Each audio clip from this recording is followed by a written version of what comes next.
పిల్లి దయ్యం శకుంతల చెట్టు ఉందా లేదా మరి చెట్టు ఉందా లేదా అని అక్కడి నుంచి చూసి వచ్చేసింది. కాని అక్కడ చెట్టు లేదు, భూతాల భంగా ఉంది. అక్కడి నుంచి వస్తూ ఉండగా కొండలు కనిపించాయి. సముద్ర తీరని దాటి చూస్తే అది విచిత్ర చప్పుడు చేస్తూ ఉండే గుహ. లోపలికి వెళ్లి చూద్దామనుకుంది. ఆసక్తికి దూరాన ఎక్కడున్నా తొలిపడింది. వెంటనే వాసు దగ్గరికి వచ్చి, అవునా, అదేం గుహ, చూసి వద్దాం పదా. వాసుని ఆ గుహ దగ్గరికి తీసుకువెళ్ళింది. వెంటనే వాసు పిల్లి దయ్యం ఆ గుహ దగ్గరకు చేరుకున్నారు. గాలిలో ఎగురుకుంటూ వాసు లోపలికి అడుగుపెట్టాడు.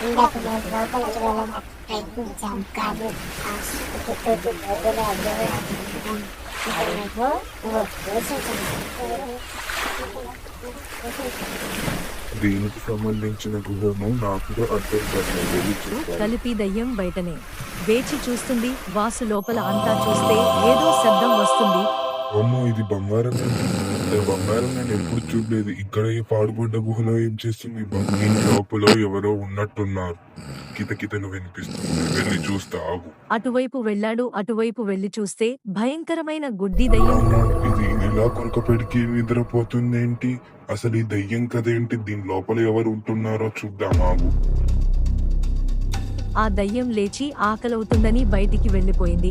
వాసు అప్పటికి, ఈ ఖడ్గం ఏంటి ఇక్కడ ఉంది? ఇది పవిత్ర ఖడ్గం కదా. ఆ దయ్యం మళ్ళీ తిరిగి వచ్చింది. నువ్వు ఎవడివిరా? ఇక్కడేం చేస్తున్నావు? అది కూడా పెద్ద చెవులతో, ఒక్క కన్నుతో.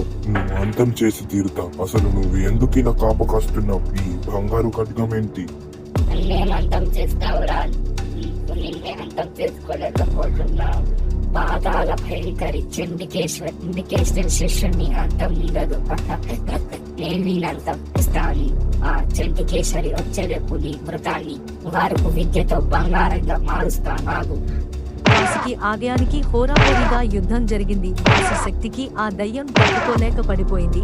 వెంటనే వాసు మంత్రాల పని తీసుకురమ్మని కలిపి దయ్యానికి జోధారు పంపాడు. వాసు దెబ్బకి ఆ దయ్యం లోకికి క్షమాపణ అడిగింది. పిల్లి దయ్యం, నువ్వు వెళ్ళి మంత్రాలను తీసుకునిరా. మా అమ్మని తీసుకునిరా ఇక్కడికి. వెంటనే కలిపి దయ్యం మంత్రాల అవ్వకు జరిగిందంతా చెప్పి అక్కడికి తీసుకుని వచ్చింది. వెంటనే మంత్రాలు వేసుకుని అక్కడికి వచ్చేసింది. ఇంతకీ కలిపి దయ్యం లోపలికి ఎలా వచ్చిందమ్మా? వాసు, అది నకిలీ కిరీటం. ఈ గుహలో ఉన్నంత వరకు మాత్రమే పని చేస్తుంది. దాని కథ నీకు తర్వాత చెప్తా. ఎవరివిరా నువ్వు? నీ పేరేంటి? అసలు ఇక్కడెందుకు ఉన్నావు? ఒక కంపదేసి గుడ్డి దెయ్యంగా. నా పేరే గుడ్డి దెయ్యం. నా అసలైన పేరు రాకేష్. నేను చిన్నప్పుడే దురదృష్ట శాస్త్రం పుట్టాను. నేను పుట్టాక మా తల్లిదండ్రులు చనిపోయారు. నాకు గర్భశిల చేయడానికి కూడా ఎవరూ లేకుండే. నేనే పొలంలో దొరికిన దుంపల్ని తిని బతుకుతుండే. అదే పూరి గుడిసెలో ఉండాను.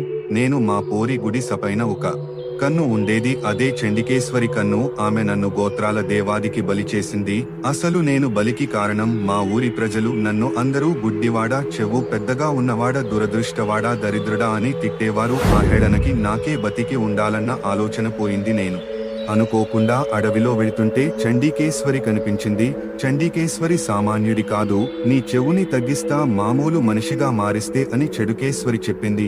నేను చండికేశ్వర్ మాటలు మాయంగా నమ్మి చండికేశ్వరి వాళ్ల గుహకి వెళ్లి చూస్తే చండుకేశ్వరి నన్ను పడుకోబెట్టి తన దేవునికి బలిసింది. అప్పటినుంచి నేను నా మనసుల మీద కోపంతో ఇలా బ్రతుకుతున్న. ఇది బంగారు కుర్చీ మనుషులను అంతం చేసి బంగారు ఖడ్గాన్ని తయారు చేసింది. మరి ఈ కుర్చీని అంతం చేయడం ఎలా? అది నేను చెప్పొద్దు. అది చెప్పకూడితే నేను నా తల పగిలిచేస్తాను. ఇంకో మార్గం లేదా అమ్మా? ఆలోచిస్తా. లోకి, నువ్వు ఆ కుర్చీ మీద కూర్చో. ఖడ్గాన్ని తీసుకో. వాసు ఆ కుర్చీని ముట్టుకోలేకపోయాడు. వెంటనే బంగారుకు అడ్డుదాన్ని తీసుకుని మంత్రాల అవ్వ దగ్గరికి వచ్చాడు. నీ దగ్గరనే ఉంచుకో. చండుకేశ్వరి వస్తుంది. దాన్ని అంత వాసుపై కూడా దాడి చేసింది. మంత్రాలవ్వకి చండికేశ్వరికి హోరాహోరీగా యుద్ధం జరుగుతుంది. ఖడ్గంలో వచ్చే విద్యుత్ ప్రవహణ అందరినీ కుప్పకూలుస్తుంది.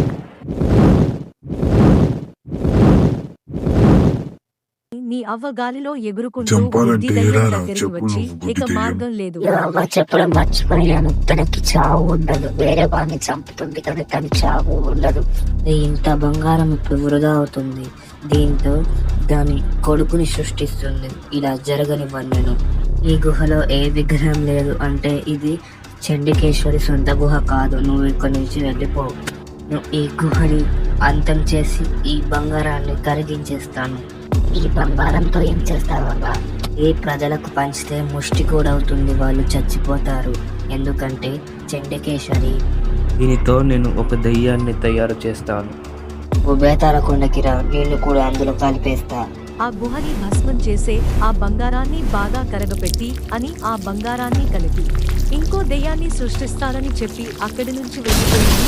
గుహ పటాలుగా కుంగిపోతూ ఉండి మంత్రాలు అవ్వ బయటికి వచ్చేసింది. ఛీ, ఆ చండికేశ్వరి మా నుంచి తప్పించుకుందమ్మా. వాసు, అది సామాన్యురాలు కాదు, తనకి వైదిక శక్తి పోయింది, అందుకే పారిపోయింది అక్కడి నుంచి, లేదా మిమ్మల్ని చంపేసుండేది. అవునా? ఆ వైదిక శక్తి అంత పెద్ద కథన? ఆ వైదిక శక్తి ఎలా పొందగలరు? వైదిక శక్తి అంటే బంగారపు శక్తి, అది తర్వాత చెప్తా. గుడ్డి దెయ్యాన్ని ఆ బంగారంతో ఒక దెయ్యాన్ని సృష్టించా, అది త్వరలోనే మీ ముందుకి వస్తుంది. ఇది రహస్యం.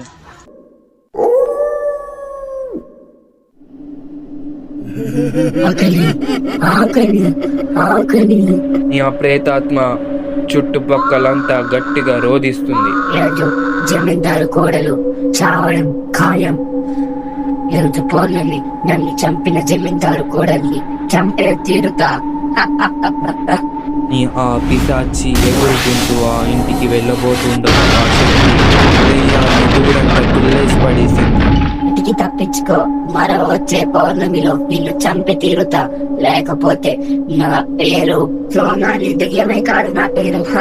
ఉన్నమి గడియలు ముగియగానే క్షమించు సోనాలి, నన్ను క్షమించు. నేను కావాలని అలా చెయ్యలేదు. ఆ రోజు నన్ను క్షమించు. ఆ రోజు ఆ శుద్రదేవుణ్ణి నమ్మి నిన్ను బలిచ్చాను చూడు, నాది బుద్ధి తక్కువ, నన్ను క్షమించు.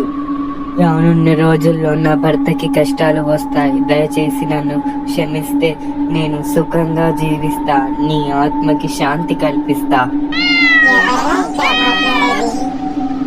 కల్పి దెయ్యం సడంగా జయ దగ్గర వాలింది. అమ్మో దయ్యం, అమ్మో దయ్యం అని అలా అరుస్తూ ఉన్న జయ భయపడకు భయపడకు, నేను మనిషి దెయ్యాన్ని, నా పేరు కల్పి దెయ్యం. అసలు ఇక్కడ వచ్చి వేస్తున్నా.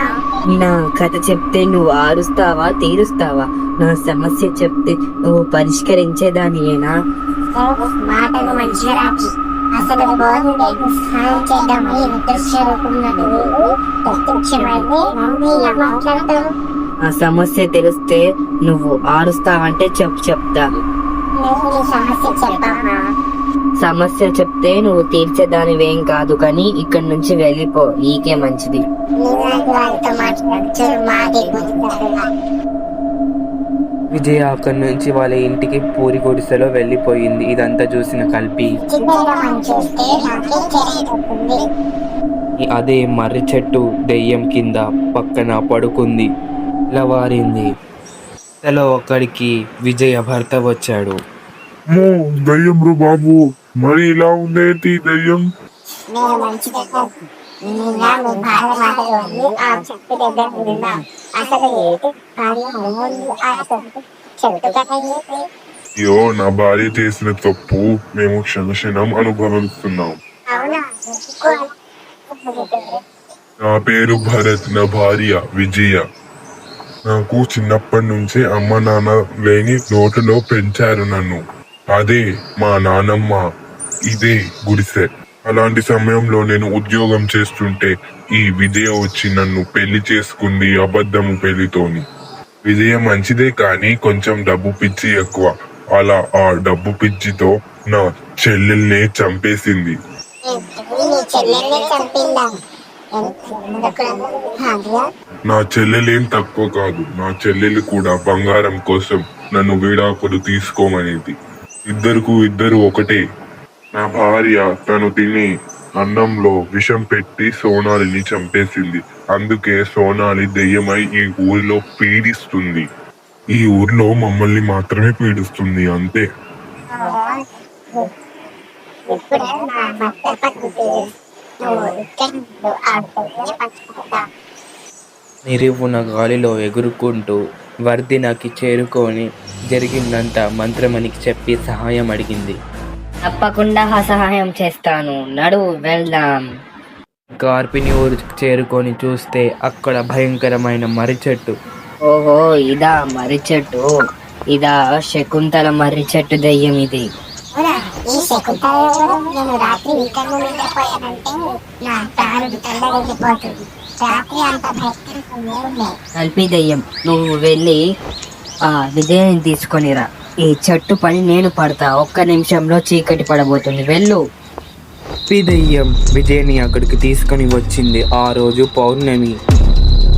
విజయ, నువ్వు చేసిన తప్పుకి మీ ఆడపడుచుని బలి తీసుకుంటావా? బంగారం పిచ్చితో ఎప్పుడు దొరికావు? ఈ శుద్రవేగుడు నీకు మాంత్రిక తంత్రం వల్ల నేను ఇన్ని రోజులు బయటికి రాలేదు. ఇప్పుడు నువ్వే బయటికి వచ్చావు, నిన్ను చంపు తింటావు. మీ గొప్ప ఆపండి. ఏయ్ సోనాలి దెయ్యం, పాముగా ఉండు, ఎవరి పాపం వాళ్ళకే. ఇప్పుడు నువ్వు తనని చంపితే నీ పగ చల్లారుతుందా? చల్లారదు. నువ్వు ఆత్మశాంతిగా అయిపో, నీ అంతట నువ్వే దీపం జ్యోతిగా అయిపో. నువ్వెవతివే నాకు చెప్పడానికి? చంపవల కొడతా. ఎవరు చూసి ఏమంటున్నావు? జాగ్రత్త, నోరు అదుపులో పెట్టుకో, నేను నిన్ను భస్మం చేస్తా. అంత ధైర్యమా నీకు? అసలు ఎవరు నువ్వు? ఎక్కడి నుంచి వచ్చావు? ఏ శక్తి పొందావు? ఏం పేరు? తాతల శక్తి పొందిన మంత్రమణి నేను. సహోదరులను పిలిస్తే నీ నట్టి విరిసి ముక్కలో పడేస్తారు, జాగ్రత్త. నా శక్తితో నిన్ను భస్మం చేస్తా, ఆగు.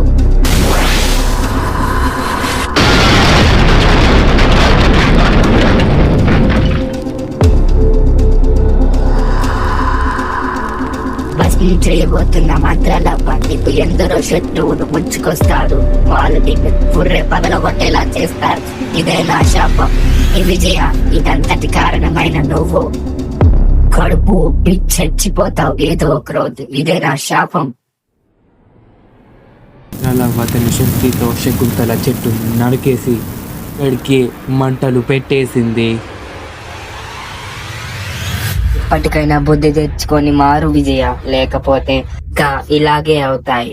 అయ్యో అవ్వ, ఇంత చెప్పాక కూడా నేను ఇంకోసారి అలా చెయ్యా. మంత్రాలవ్వ కాళ్ళు పట్టుకొని క్షమాపణ అడిగింది విజయ. ఈ శకుంతలకు ఎందుకు చెప్పను? ఓ శకుంతల దెయ్యం కథనా? అదొక పెద్ద కథలే కలిపి దెయ్యం. తరువాత రాబోయే కథలో చెప్తా.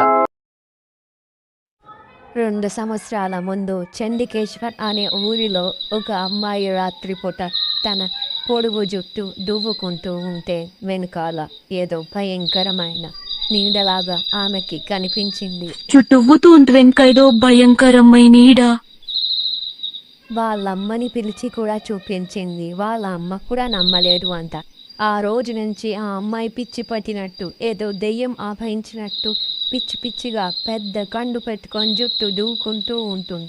అదే ఊరిలో నుంచి నేను వెళ్తూ ఉండగా ఒక అమ్మాయి కూడా అక్కడి నుంచే వెళుతూ ఉంది. మనుష్య ప్రజంలో నువ్వు చేస్తున్నావు. నా సంగతి పక్కన పెట్టుకొని నువ్వేం చేస్తున్నావు?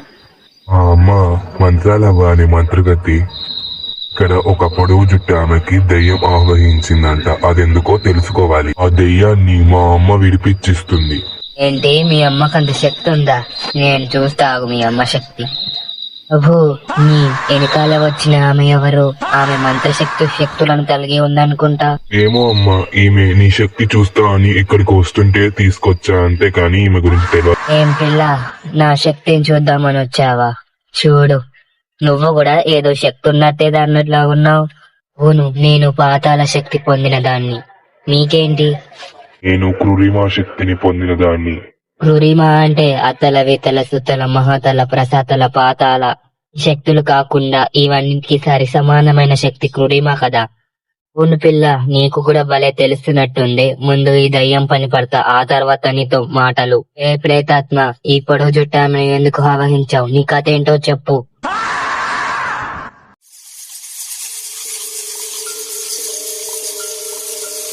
నేను 55 సంవత్సరాలు జైలు శిక్ష అనుభవించాను మా తమ్ముడు వలన. ఆ కోపంతో పుర్రెల కొండలో అన్ని గుహలో చచ్చిపోయాను. చచ్చిపోయిన నా ఆత్మ భయంకరమైన క్రోధ ప్రేతాత్మగా మారింది.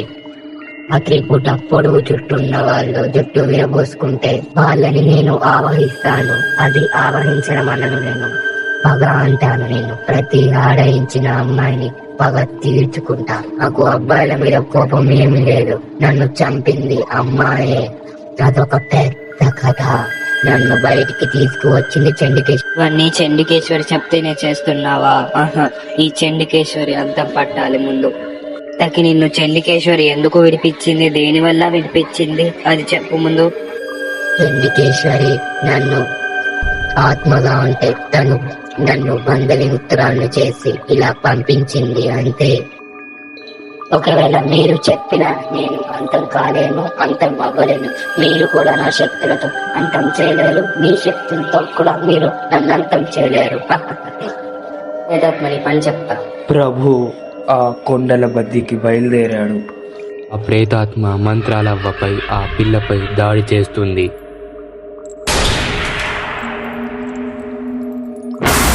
మంత్రాలవ్వ ప్రీతిక శక్తికి ఆ దయ్యం అదుపు చేసుకోలేకపోతుంది.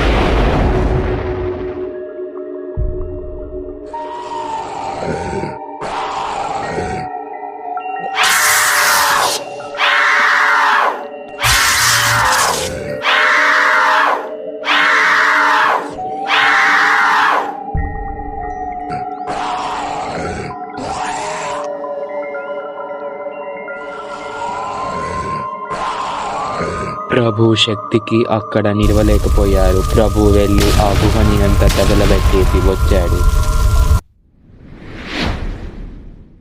ఆ దయ్యం భస్మమైపోయింది అక్కడ అంతం చెయ్యగానే. ఇప్పుడు నమ్మ, నువ్వు నాకన్నా శక్తివంతురాలువేగా.